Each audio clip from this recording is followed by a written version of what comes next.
Today in Vanity Fair, reporter Gabe Sherman published a feature story detailing the terrifyingly competent Trump 2024 campaign. And there is a lot in the piece that is alarming.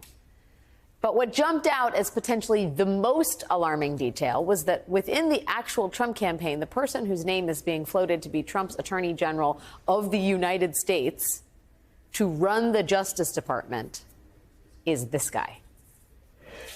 We will go out and find the conspirators, not just in government, but in the media. Yes, we're going to come after the people in the media who lied about American citizens, who helped Joe Biden rig presidential elections. We're going to come after you. Whether it's criminally or civilly, we'll figure that out. But yeah, we're putting you all on notice. That is Kash Patel, the former chief of staff to Trump's Secretary of Defense, a man who is apparently on the short list for Attorney General if Donald Trump retakes office. Now, Trump has not been shy about his desire to weaponize the DOJ and use it to go after his enemies, and we should probably take him at his word about that. I do think he is serious, but don't just take it from me. Last month, Trump announced that all of the January 6th committee members should go to jail. And today, the LA Times interviewed some of those members to ask how seriously they were taking those threats. Congresswoman Zoe Lofgren said, "One thing I learned on the committee is to pay attention and listen to what Trump says because he means it. If he intends to eliminate our constitutional system and start arresting his political enemies, I guess I would be on that list." The paper also interviewed Congressman Adam Schiff, who Trump has made one of his top political enemies. Schiff told the Times that he is having real-time conversations with his staff about how to make sure he stays safe if Trump follows through on his threats. So the danger here is apparently very real, and the Biden administration is doing something about it.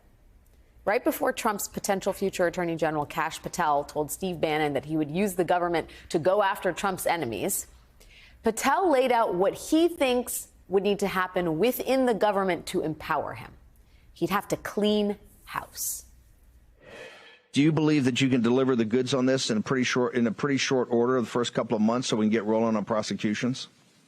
Yes, we got the bench for it, Bannon, and you know those guys. I'm not going to go out there and say their names right now so the radical left-wing media can terrorize them. But, excuse me, the one thing we learned in the Trump administration the first go-around is we got to put in all-America patriots top to bottom. Well, today the Biden administration issued a new rule, an attempt to Trump-proof the White House. The rule strengthens job protections for federal workers so Trump can't just clean house and replace everyone in the executive branch with MAGA hat-wearing Trump supporters. So, yes, Trump could still try to go after his enemies, and he could still try to install someone like Kash Patel as the Attorney General to do so. But that Attorney General would have a much harder time going full banana republic if the people actually carrying out the work under him were career government workers and not political stooges. So that's the good news. That's a small silver lining here. There are still adults in the room in the Biden White House, and they are Trump-proofing it in case Trump gets back in office. The bad news is there is a much more immediate threat coming from Trump right now, and it is highly unclear what anyone can do about it. Do you remember the guy who rammed his SUV into the FBI field office in Atlanta on Monday? Authorities haven't released an official motive yet, but in the past 24 hours, we may have gotten a clue. A few years back, an account believed to be the suspects posted, "I love you, Donald Trump." If you feel like you're having deja vu, that is entirely reasonable. But this guy is actually different from the guy who attacked an FBI field office in Cincinnati 2 years ago. But that guy also apparently loved Donald Trump and was enraged that the FBI had searched Mar-a-Lago. And both of these attacks came after months of Trump demonizing the FBI and telling his followers things like the FBI and the Justice Department have become vicious monsters controlled by radical left scoundrels. Trump is not just going after federal law enforcement, though. He is going after the prosecutors and the judges who are trying to hold him accountable.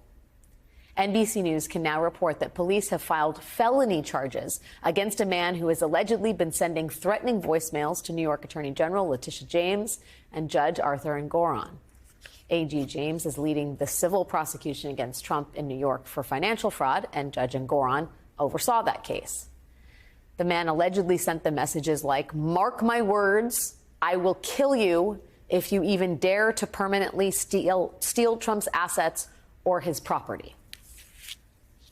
That kind of threat to a prosecutor and a judge overseeing a case involving a former president of the United States, that should be front page news.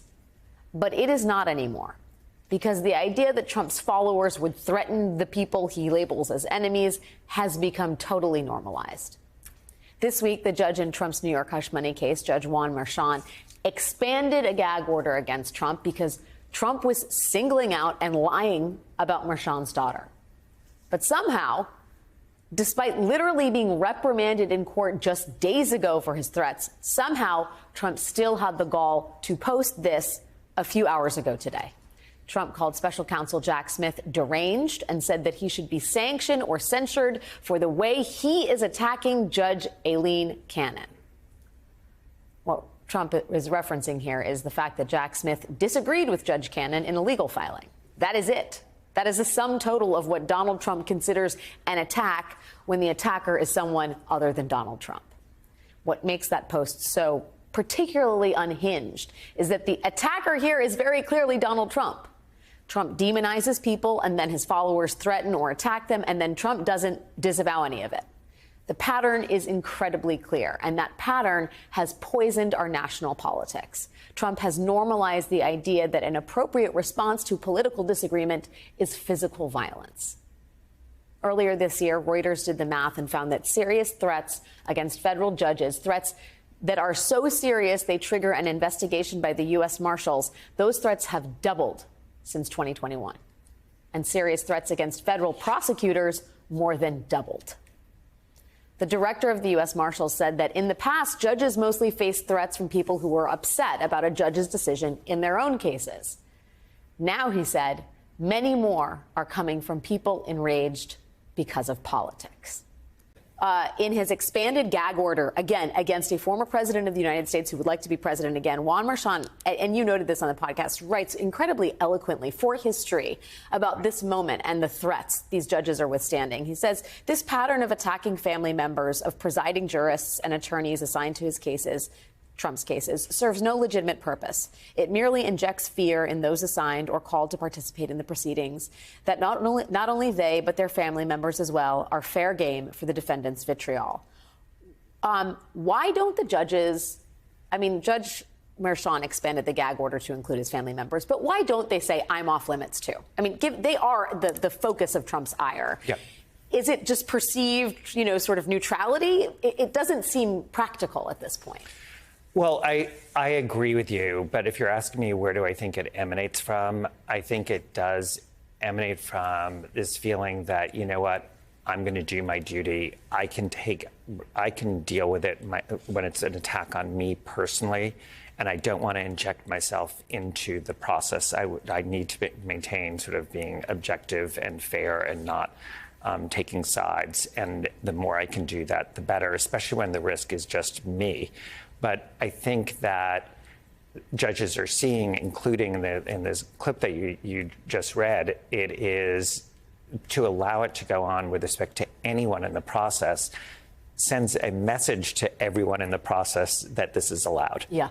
So even though you say, don't do this to witnesses, don't do this to jurors. Right. If you're withstanding it, you're suggesting that's a new norm. Yeah, exactly. Hey, everyone. MSNBC has a new and improved app. You'll get real-time alerts and analysis, live blogs, in-depth essays, video highlights, and the best 2024 election coverage. Download the new MSNBC app. Here's how to do it. You tap on the App Store on your phone. You hit search on the bottom right corner. You type in MSNBC. You click on the MSNBC app. You click on Get or the cloud icon and enjoy it.